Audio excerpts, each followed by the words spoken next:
ازيك يا ام، عامله ايه؟ الحمد لله يا حبيبي. بقاء لله. البقاء لله وحده. وحاطم لله ام. لله وحده. كويسه الحمد لله. ايه اللي حصل لوالد يا حبيبي؟ واللي حصل لوليد كان بقاله مع البنت ديت بقاله 4 سنين، هي بتحبه وهو بيحبها. فأبوها لما رحنا مرة واثنين وثلاثة في الوقت ده كان عندها 12 13 سنة. كانت لسه صغيرة ما جابتش ال 16. فراح أبوها رفض وقال إيه، أنا فقير وبشتغل باليومية ومش قادرة أجهز بنتي، وبنتي كده كده بتتعلم ومش هجوزها إلا ما تخلص علام. الكلام دي ليا أنا يا باشا.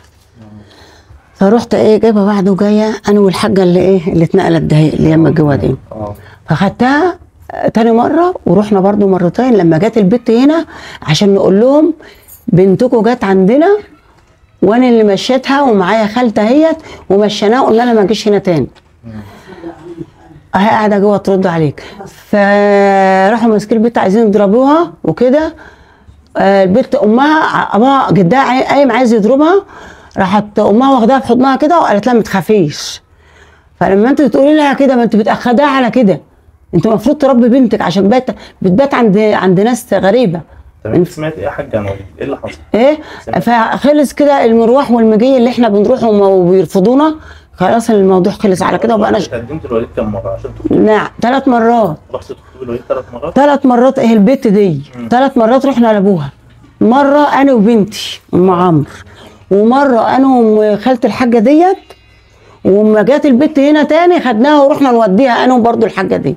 رحنا وديناها لهم 3 مرات عشان تبعد. ما بتبعدش، تيجي ما تتلاقينيش هنا تروح برضه قاعده مع الواد. فالواد برضه هي رغم ما قعدت مع الواد مره واثنين وثلاثه هنا في بيتنا، الواد برضه محافظ عليها ولوحدهم، وياخدها يقعد برضه فوق كده في البلكونه ولوحدهم، وما فيش حد شايفهم عالم بهم الا ربنا، بس برضه فضل محافظ عليها. فجه ده في ايام اللي فاتت دي بقى، الاسبوعين اللي فاتوا دول، كان ابني ما معهوش تليفون قبل كده، قعد فتره كبيره ما معهوش تليفون. فجاء لي قال لي ياما انا عايز خط عشان معايا تليفون والبطاقه بتاعتي بايظه، ورحت اطلع خط من الشريحه قالوا لي بطاقتك بايظه، ما تطلعي لي خط ياما بالبطاقه بتاعتك. قلت له حاضر يا حبيبي. رحت طلعت له خط ورحت اديته له ركبه في العده اللي معاه، ومن ساعه ما حط الخط البت بتروح له الفرن. قال لها ده ايه؟ انا طلعت خط ببطاقه امي. قالت له خلاص طب هات الرقم.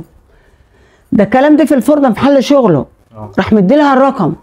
بقوا يتصلوا بقى الاسبوعين اللي فاتوا دول بقى لهم بتاع 15 يوم هم على ايه؟ على صله ببعض. راحت هي تتصل عليه الساعه 1 بالليل، تتصل عليه في اي وقت. هو اللي انت انا عايز اعرف بس يا حاجه، هو يوم ما حصل لوليد كده هي كلمته في التليفون؟